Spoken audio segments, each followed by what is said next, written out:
Good morning प्यारे बच्चों। अभी तक हमने 12th क्लास फिजिक्स का पहला चैप्टर विद न्यूमेरिकल्स कंप्लीट कर लिया है। उम्मीद करता हूं बच्चों कि वो चैप्टर आपको ज़रूर पसंद आया होगा और आपने कुछ ना कुछ उससे ज़रूर सीखा होगा। आप उसको अच्छे से स्टडी कीजिए। जो भी आपको प्रॉब्लम आती है मुझे बताइए, मैं उनका कमेंट में ज़रूर रिप्लाई करूंगा। आज हम स्टार्ट करने वाले हैं अपना सेकेंड चैप्टर। तो सेकेंड चैप्टर का नाम क्या है? स्थिर वैद्युत विभव तथा धारिता। सबसे पहले हम वैद्युत विभव समझ लेंगे, फिर उसके बाद धारिता समझ लेंगे। उससे हमें आइडिया हो जाएगा कि इस चैप्टर में किस तरह की चीज़ें होंगी और किस तरीके से हमें पढ़ने की ज़रूरत पड़ेगी। तो जो पहला चैप्टर है आपको उसको भी स्ट्रॉन्ग करना पड़ेगा, क्योंकि पहले चैप्टर का इस दूसरे चैप्टर में काफ़ी यूज है। ठीक है ना? तो चलिए हम स्टार्ट करते हैं। यहाँ पे मैंने लिखा हुआ है वैद्युत विभव। वैद्युत विभव की परिभाषा क्या है? एकांक धन परीक्षण आवेश को, ठीक है, ध्यान से समझना है। एकांक मतलब जिसकी वैल्यू 1 हो, धन परीक्षण मतलब पॉजिटिव किसी क्षण लगा हुआ आवेश को अनंत से वैद्युत क्षेत्र में किसी बिंदु तक लाने में किया गया कार्य वैद्युत विभव कहलाता है। आपको ध्यान किस पे देना है? कार्य पे ध्यान देना है। ध्यान से समझो दोबारा।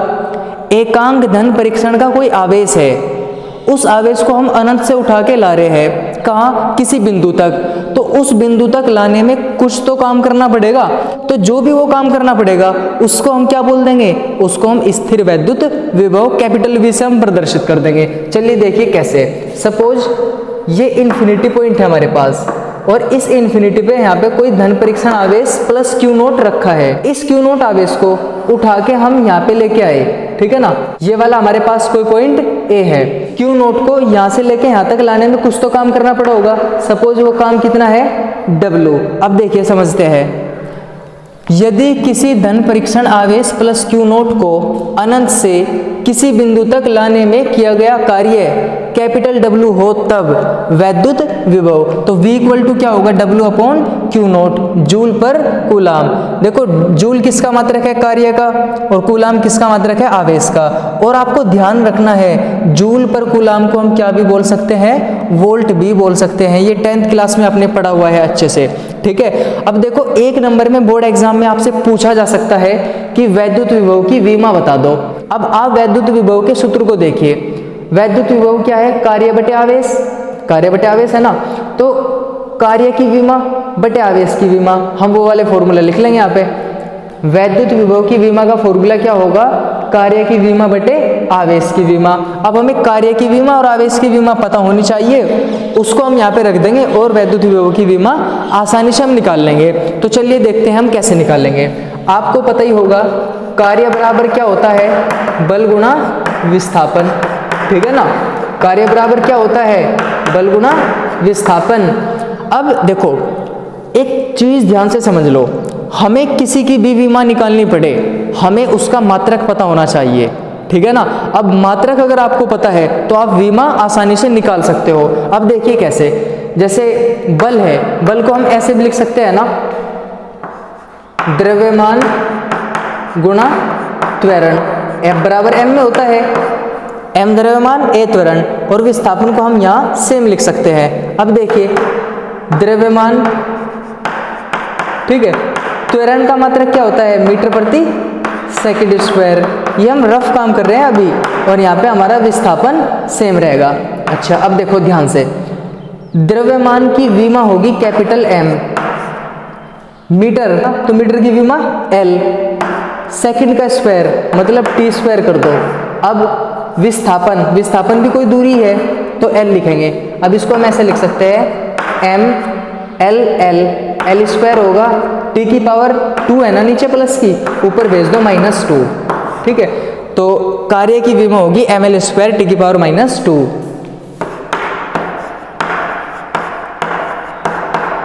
ठीक है, अब कार्य की विमा तो हमने लिख दी। अब हम आवेश की विमा लिखेंगे। देखो आपको एक फॉर्मूला बताया था पहले चैप्टर में, Q बराबर IT। Q बराबर क्या? IT। या आप इसको ऐसे भी कह सकते हो, T मल्टीप्लाई में है, T को डिवाइड में भेज दो तो I बचेगा यहाँ। तो I equal to Q upon T। देखो आवेश और समय का अनुपात क्या होगा? धारा। इसको हम ऐसा भी बोल सकते हैं, आवेश की समय दर धारा कहलाती है। तो इससे हम फॉर्मूला निकाल सकते हैं। देखो Q की विमा क्या होगी? I की विमा लिखो, आई क्या है, धारा, धारा का मात्रक क्या होगा, एम्पियर, तो एम्पियर को हम ए से प्रदर्शित करेंगे। टी तो समय है, इसको तो पता ही होगा, तो क्या होगा, एटी, तो यहाँ पे एटी लिख लेते हैं हम सबसे पहले, एटी, ठीक है। अब इसको कैलकुलेट कर लो, तो कितना होगा, एम, एल की पावर कितना है, 2 है, टी की पावर ऊपर जाने के बाद -3, ठीक है ना, 2 तो ये है माइनस के, एक ये आ जाएगा माइनस का, तो माइनस माइनस जुड़ेंगे और ए की पावर -1। तो इस तरीके से हम वैद्युत विभव की विमा भी निकाल सकते हैं। अगला टॉपिक क्या है हमारा, विभवांतर। देखिए इसमें क्या लिखा है, एकांक धन परीक्षण आवेश को वैद्युत क्षेत्र में एक बिंदु से दूसरे बिंदु तक ले जाने में किया गया कार्य इन बिंदुओं के बीच विद्युत विभवांतर कहलाता है। देखिए समझिए थोड़ा ध्यान से, ये हमारे पास ए कोई पॉइंट है, ये दूसरा कोई पॉइंट बी है, यहाँ पे धन परीक्षण आवेश है। सपोज करो इस धन परीक्षण आवेश को हमें बिंदु बी से लेके बिंदु ए तक लेके जाना है, तो इसमें हमें जो भी काम करना पड़ेगा, जो भी कार्य करना पड़ेगा, उस कार्य को हम क्या बोल देंगे, विद्युत विभवांतर बोल देंगे। चलिए अगली लाइन भी पढ़ते हैं, यदि धन परीक्षण आवेश Q0 को बिंदु बी से ए तक लाने में, यदि धन परीक्षण आवेश Q0 को बिंदु बी से ए तक लाने में किया गया कार्य कैपिटल W हो, तो इन बिंदुओं के बीच विभवांतर VA minus VB equal to W/Q। VA का क्या मतलब है, बिंदु A पर विभवांतर, और VB का क्या मतलब है, बिंदु B पर विभवांतर, और इनका हमने अंतर करा है। विभवांतर का मतलब है विभवों का अंतर, विभवांतर का क्या मतलब होगा, विभवों का अंतर। तो देखो VA minus VB equal to W/Q0, तो जूल पर कूलाम, या आप इसको क्या बोल सकते हो, वोल्ट बोल सकते हो। बात समझ में आ रही है। अब देखो इंपॉर्टेंट पॉइंट क्या है, चूंकि कार्य W तथा आवेश Q0 दोनों ही अदिश राशियां होती है, अतः विभवांतर VA माइनस VB भी अदिश होगा। ध्यान से समझनी है ये बात। देखो जो कार्य है ये क्या है, ये भी अदिश राशि है, और जो आवेश है ये भी हमारी अदिश राशि है। तो एक नंबर में क्वेश्चन आ सकता है कि विद्युत विभव या विभवांतर सदिश राशि है या अदिश राशि है। तो आपको क्या समझना है, जो विद्युत विभव है वो एक अदिश राशि है, चाहे विद्युत विभव हो या विभवांतर हो, क्योंकि विभवों का अंतर ही क्या होगा, विभवांतर होगा। सिंपल सी बात है। अगला पॉइंट देखते हैं क्या लिखा है, यदि बिंदु बी अनंत पर हो तब उपरोक्त समीकरण से, ये वाला पॉइंट यहाँ ना होकर कहाँ पे हो, इन्फिनिटी पे है ये वाला पॉइंट, ठीक है, इन्फिनिटी यहाँ पे कोई पॉइंट है, इस पे है, तो तब विभवांतर क्या होगा। देखो यहाँ से हमें यहाँ तक लेके आना है, तो हमें कितना काम करना पड़ेगा, W काम करना पड़ेगा। तो देखिए समझते हैं इसको, यदि बिंदु B अनंत पर हो तब उपरोक्त समीकरण से, इसी वाली इक्वेशन से देखेंगे हम, VA तो सेम लिखो, VB की जगह पर हम क्या लिखेंगे, V infinity equal to W/Q0। अब देखो VA माइनस V इन्फिनिटी की जगह पर हम क्या रखेंगे, 0 इक्वल टू W/Q0। ये 0 हमने क्यों लिखा, ये यहाँ पे काम की बात है। ये 0 इसलिए लिखा है क्योंकि इन्फिनिटी पे जो विभव होगा वो कितना होगा, 0 होगा, 0 मान के चलेंगे हम। तो W/Q0, इसका मतलब VA इक्वल टू कितना हुआ, W/Q0। इस बात को समझो ध्यान से, अनंत पर विभव का मान 0 माना जाता है। अगर हमें इन्फिनिटी पे चेक करना है कि इन्फिनिटी पे विभव कितना है, तो वो कितना मान के चलेंगे हम, 0। प्यारे बच्चों अगला टॉपिक है हमारा चालक। चालक के बारे में आपने 10th क्लास में भी पढ़ा होगा कि चालक क्या होते हैं, अचालक क्या होते हैं। जिनमें विद्युत धारा प्रवाहित की जा सकती हो वे क्या होंगे, चालक होंगे, और जिनमें विद्युत धारा प्रवाहित नहीं की जा सकती वे क्या होंगे, अचालक। तो इसकी डेफिनेशन समझ लेते हैं हम। वे पदार्थ जिनमें आवेश का प्रवाह संभव होता है, वे पदार्थ जिनमें आवेश का प्रवाह संभव होता है चालक कहलाते हैं, जैसे लोहा, तांबा, एल्यूमिनियम, चांदी, पारा आदि। तो आपको बेसिक ही डेफिनेशन याद रखनी है जो कि बड़ी आसान है। अब हम समझ लेते हैं अचालक क्या होते हैं। वे पदार्थ जिनमें आवेश का प्रवाह संभव नहीं होता है अचालक कहलाते हैं, जैसे रबड़, कांच, अभ्रक, लकड़ी, कागज, शुष्क वायु आदि। तो प्यारे बच्चों आपको ये डेफिनेशन इस तरीके से आसान लैंग्वेज में लिख देनी है। अब हम बात करते हैं चालकों में मुक्त तथा बद आवेश। एक तो हम मुक्त आवेश देखेंगे और एक हम बद आवेश देखेंगे। देखिए समझते हैं इसको। प्रत्येक पदार्थ परमाणुओं से मिलकर बना है। बिल्कुल करेक्ट बात है, कोई भी पदार्थ हो वो परमाणुओं से मिलकर बना होता है। प्रत्येक परमाणु में धनावेशित नाभिक होता है। ठीक है ना, ध्यान रखना आप एक एक बात। प्रत्येक पदार्थ परमाणुओं से मिलकर बना है, प्रत्येक पदार्थ में धनावेशित नाभिक होता है, जिसके चारों ओर इलेक्ट्रॉन निश्चित ऊर्जाओं की कक्षाओं में परिक्रमण करते हैं। थोड़ी आपको ये नजर आएगी कि इसमें केमिस्ट्री है और आपको ये टॉपिक केमिस्ट्री में भी काम आने वाला है। ठीक है, अब आगे देखते हैं। नाभिक में प्रोटॉन व न्यूट्रॉन होते हैं। प्रोटॉन धनावेशित तथा न्यूट्रॉन उदासीन होता है। प्रोटॉन व इलेक्ट्रॉन पर आवेश के परिमाण बराबर व प्रकृति विपरीत होती है। आपको एक बात ध्यान रखनी है, जो इलेक्ट्रॉन पर आवेश होता है वो भी 1.6 मल्टीप्लाई 10 की पावर -19 कूलाम होता है, और जो प्रोटॉन पे आवेश होता है वो भी 1.6 मल्टीप्लाई 10 की पावर -19 कूलाम होता है।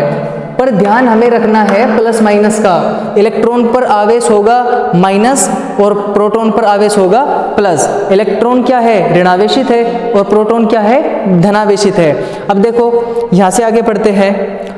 नाभिक के निकटवर्ती कक्षाओं के इलेक्ट्रॉन, नाभिक के निकटवर्ती कक्षाओं के इलेक्ट्रॉन नाभिक से आकर्षण बल द्वारा बंधे होते हैं। सिंपल सी बात है ये तो।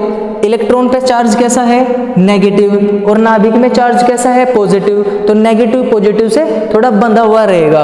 आगे बढ़ते हैं। जबकि सबसे बाहरी कक्षा के इलेक्ट्रॉन अक्षीणतः बद्ध रहते हैं। अक्षीणतः बद्ध, इसका मतलब ये है कि ज़्यादा पावरफुल तरीके से बद्ध नहीं रहते। इसका मतलब आपको ये समझना है, जो नाभिक के जितना करीब होगा इलेक्ट्रॉन वो उतना ज़्यादा पावरफुल स्ट्रॉन्ग तरीके से बंधा हुआ रहेगा, और जो इलेक्ट्रॉन नाभिक से दूर है वो उतना ही कमज़ोर बल से बंधा हुआ मिलेगा। राइट। ये इलेक्ट्रॉन सामान्यतः परमाणु से बद्ध न होकर, कौन से इलेक्ट्रॉन, जो बाहरी कक्षा में घूमते हुए इलेक्ट्रॉन होते हैं, अब संपूर्ण धातु में मुक्त रूप से गति करते हैं। इन्हीं इलेक्ट्रॉनों को मुक्त इलेक्ट्रॉन कहते हैं। ध्यान से समझना बात को। किसी परमाणु से एक इलेक्ट्रॉन निकल जाने पर, किसी परमाणु से एक इलेक्ट्रॉन निकल जाने पर यह धनावेशित हो जाता है। ये बात आपको पहले वाले चैप्टर में भी बताई थी। क्या, अगर किसी में इलेक्ट्रॉनों की कमी होगी तो वो क्या होगा, धनावेशित होगा, और किसी में इलेक्ट्रॉनों की अधिकता होगी तो वो क्या होगा, ऋणावेशित होगा। ये बात हमने पढ़ ली है पहले ही। तथा आयन कहलाता है।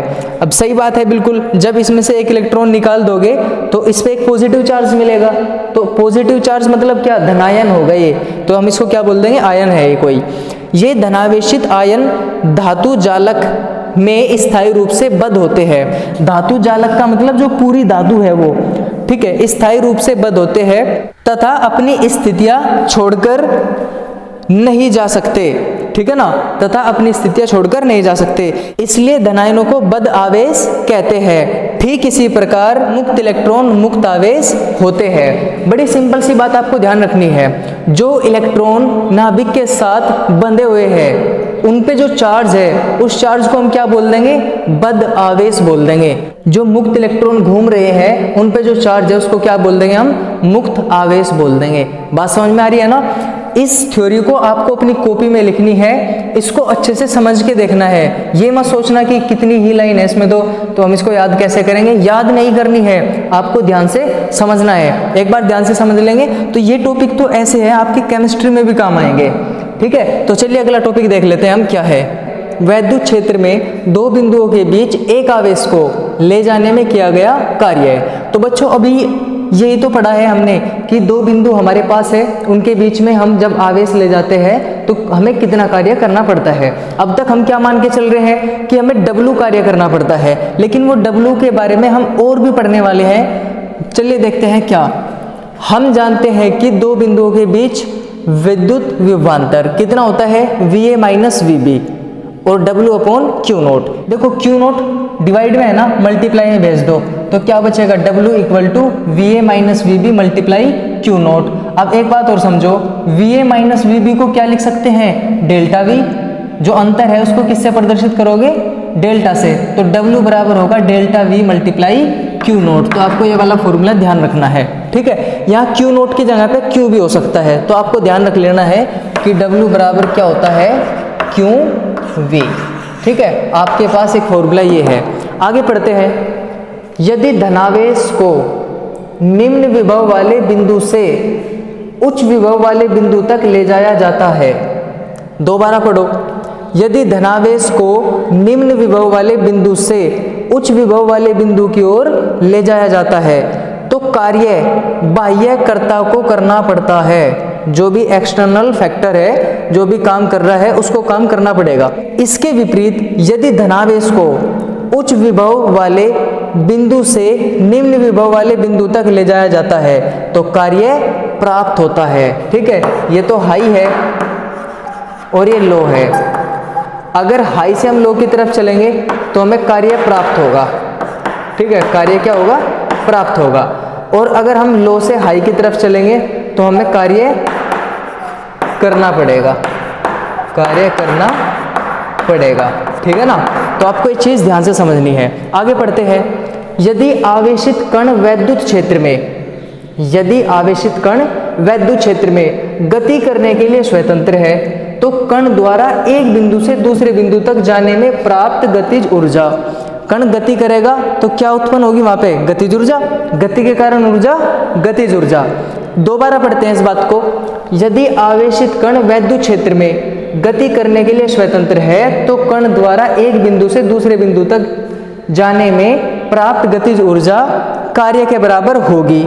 अतः गतिज ऊर्जा कैपिटल के बराबर किया गया कार्य। यदि m द्रव्यमान के कण द्वारा प्राप्त वेग v हो तब, m द्रव्यमान का कोई कण है और उसका वेग क्या है v, तो गतिज ऊर्जा का फॉर्मूला आपने 9th क्लास में भी पढ़ा होगा। ये तो 1/2 mv² बराबर w है ना कार्य, तो कार्य का फॉर्मूला है delta v multiply Q note, या क्यू भी लिख सकते हो। तो delta v multiply Q note, यहाँ से काम करो 2 को मल्टीप्लाई में भेज दो, m को डिवाइड में भेज दो, तो v² इक्वल टू क्या होगा, 2 Q naught delta v upon m। Square हटा दो तो हम यहाँ पे स्क्वायर रूट भी लगा सकते हैं। मतलब क्या हुआ, v का आंसर हमें कितना मिला, 2 Q naught delta v upon m square root के अंदर, ठीक है। किसी भी गतिमान कण का हम वेग इस तरीके से फाइंड कर सकते हैं।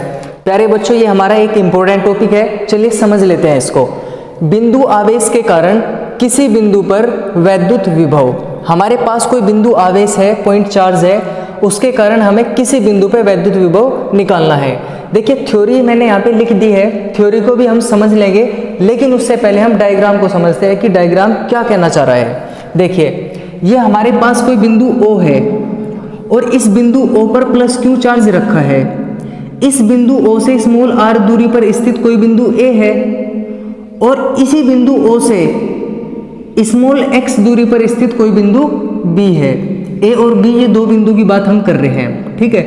C पॉइंट B पॉइंट से थोड़ी ही डिस्टेंस पे है जिसको हमने dx कह दिया है। आपको ध्यान रखना है D सिंबल हम यूज करते हैं स्मॉल क्वांटिटी के लिए। जैसे आपको ध्यान है गॉस की प्रमेय में हमने क्षेत्रफल क्या लिया था A और सूक्ष्म क्षेत्रफल क्या लिया था dA। ध्यान है आपको, उसी तरीके से यहाँ पे हम लेके चल रहे हैं। अब ये प्लस का क्यू नोट चार्ज और ये भी प्लस का क्यू चार्ज, दोनों प्लस प्लस के जो चार्ज है दोनों के बीच कैसा बल लगेगा, प्रतिकर्षण बल। तो बाहर की तरफ ऐसे फोर्स F यहाँ पे लगा हुआ है। अब हम करने वाले क्या है यहाँ पे, देखो ये हमारे पास कोई चार्ज प्लस क्यू नोट है, ये चार्ज हमारे पास क्यू है।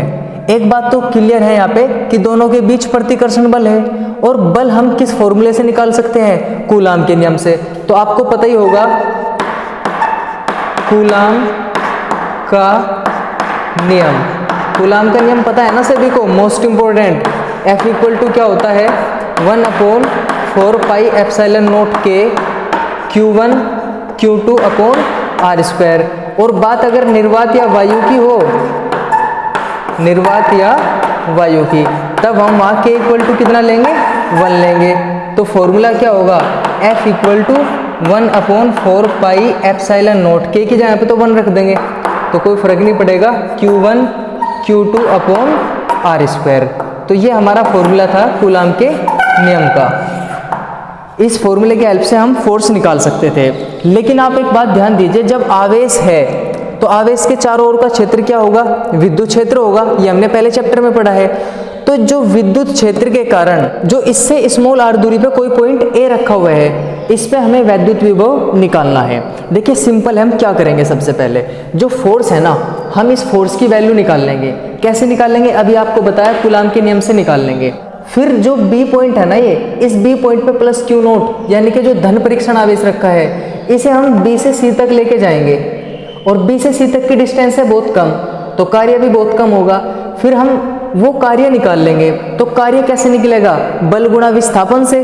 तो विस्थापन तो हमारे पास dx है और फोर्स हम निकाल लेंगे।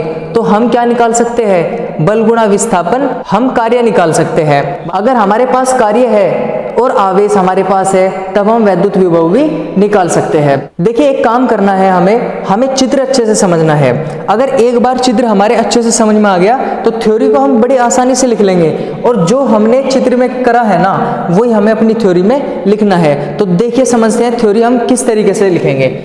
माना बिंदु O पर प्लस Q कूलाम का आवेश, प्लस Q कूलाम का आवेश किसी ऐसे माध्यम में स्थित है जिसका परावैद्युतांक K है। इसका परावैद्युतांक कितना है, K।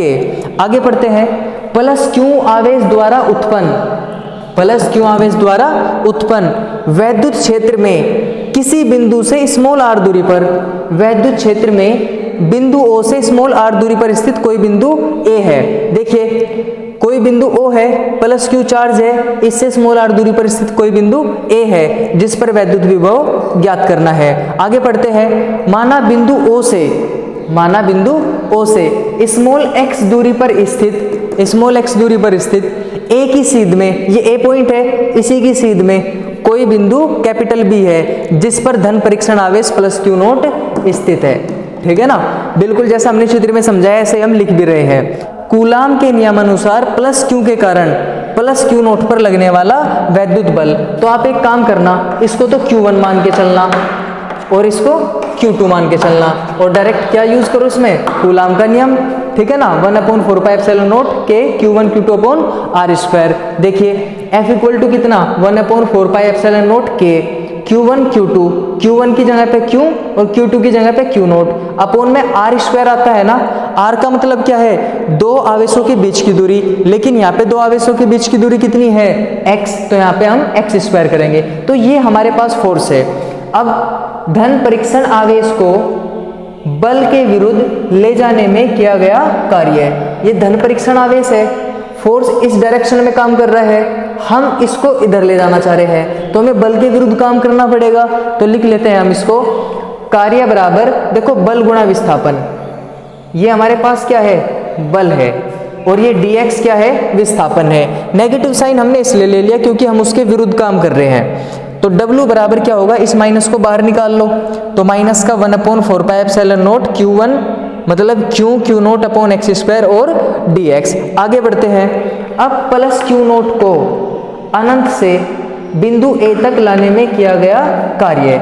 देखो जो प्लस Q नोट चार्ज है, अब तो ये बिंदु B पे है, ऐसा भी हो सकता था कि ये अनंत पे हो, तो अनंत से स्मॉल r दूरी तक स्मॉल r दूरी तक हमें कितना काम करना पड़ेगा, तो इसमें हमें समाकलन करना पड़ेगा। ये निश्चित समाकलन होता है, एक निश्चित इसमें लिमिट दी गई होती है, जैसे कि यहाँ पे इन्फिनिटी से लेके r तक। इन्फिनिटी बहुत ज़्यादा दूर डिस्टेंस है, उस डिस्टेंस से हमें r दूरी तक लेके से आना है। समाकलन अनंत से लेके r तक, तो -1/4πε0 के Q naught upon x square dx, इसका हम समाकलन कर देंगे। देखो लिमिट दी गई है इन्फिनिटी से लेके r तक, और ये फाइनाइट इंटीग्रेशन है, निश्चित समाकलन है। ये हम किसका करेंगे, x स्क्वायर dx का। यहाँ पे अगर dy होता और यहाँ पे y स्क्वायर होता तब भी हम उसी का करते। ठीक है, dx है तो x वाली टर्म का करेंगे जहाँ पे भी हमें x मिलेगा, अगर dy होता तो हम y वाली टर्म का करते। तो बाकी तो कांस्टेंट है, तो बाकी को बाहर निकाल लो। W इक्वल टू माइनस का 1/4πε0 के और Q नोट हम बाहर निकाल सकते हैं। अब क्या बचेगा, 1/x स्क्वायर और dx बचेगा। और देखो एक काम करो, 1/x स्क्वायर को लिख लो x की पावर -2 और dx लिख लो सेम। अब समाकलन का सिंबल भी हमें लगाना है, यहाँ पे कितना है, इन्फिनिटी से लेके r तक। अब देखो W बराबर -1/4 4 पाई एप्सिलॉन नोट क्यू नोट, और देखो x की पावर -2 का जो समाकलन होगा वो x की पावर -1 अपॉन -1 होगा। आपको ध्यान देना है इस बात पे। और देखो कैसे होगा, देखो x की पावर अगर n कहीं पे लिखा हुआ है और यहाँ पे समाकलन है और इस तरीके से है, ये इस तरह का सिंबल और लास्ट में क्या लिखा हुआ है dx, तो इसका मतलब ये है कि x की पावर n का समाकलन करो। तो x की पावर n का समाकलन होगा x की पावर n+1 अपॉन n+1। तो देखो x की पावर कितनी थी, -2 थी ना, तो -2 + 1 करो तो -1 बचेगा, और जितना भी बचेगा उतने बटे में लिखेंगे। तो x की पावर -1 अपॉन -1, यहाँ पे क्या मिलेगा इन्फिनिटी, और यहाँ पे क्या मिलेगा r। अब देखो इस -1 को बाहर निकाल लो, माइनस माइनस क्या होगा प्लस, तो w बराबर 1/4 pi epsilon note Q note, और देखो x की पावर -1 है ना, x की पावर -1 को ऐसा कह दो 1/x, भाई बटे में लाके हम प्लस कर लेंगे इन्फिनिटी, और यहाँ पे कितना है r है। तो इसको तो बोलते हैं हम लोअर लिमिट, इसको बोलते हैं हम अपर लिमिट। तो पहले हम अपर लिमिट रखेंगे, फिर माइनस लगा के लोअर लिमिट रखेंगे, ये निश्चित समाकलन का रूल है, ठीक है। देखिए कैसे, w बराबर 1/4 pi epsilon note Q note 1/, पहले तो r रख लो, फिर माइनस लगा के 1/∞ रख लो। देखो 1/∞ क्या होता है 0, देखो कैसे, ये 1 है और ये 0 है, 1/0 क्या होगा इन्फिनिटी को यहाँ भेज दो, 0 को यहाँ भेज दो, तो 1/∞ क्या होगा 0। तो आपको इस चीज़ का भी ध्यान रखना है। चलिए इसको आगे बढ़ा लेते हैं। w इक्वल टू कितना होगा 1/4 पाई एप्सिलॉन नोट, यहाँ पे k भी है हमारे पास, और कितना होगा क्यू नोट, और 1/r माइनस कितना बचेगा 0 बचेगा, 1/∞ 0। इसको ऐसा भी लिख सकते हैं w बराबर 1/4 pi epsilon note Q naught upon r। तो ये हमारे पास किया गया कार्य है, लेकिन कार्य नहीं निकालना है हमें क्या निकालना है, वैद्युत विभव निकालना है। तो हमने फॉर्मूला पढ़ा है, वैद्युत विभव का फॉर्मूला क्या होता है, V = W/Q0। तो आप एक बात बताओ, W की वैल्यू क्या है, ये रखो 1/4 pi epsilon note Q naught upon r। अब अपॉन में आ जाओ, अपॉन में क्या लिखा है क्यू नोट, अब क्यू नोट से क्यू नोट कैंसिल कर दो, तो V = क्या मिलेगा 1/4 पाई एप्सिलॉन नोट k और Q अपॉन r। बात समझ में आ रही है ना। तो इस तरीके से हम विद्युत विभव निकाल सकते हैं। एक चीज का आपको और ध्यान रखना है, जो कैपिटल K है ना, ये किसी माध्यम का परावैद्युतांक है। अगर हमारे पास माध्यम वायु या निर्वात हो तब हम K की जगह पे क्या रख लेंगे 1 रख लेंगे। इसी तरह से हम वैल्यू फाइंड कर सकते हैं, K की जगह पे 1 रख के कितना होगा V = 1/4 pi epsilon note Q upon r।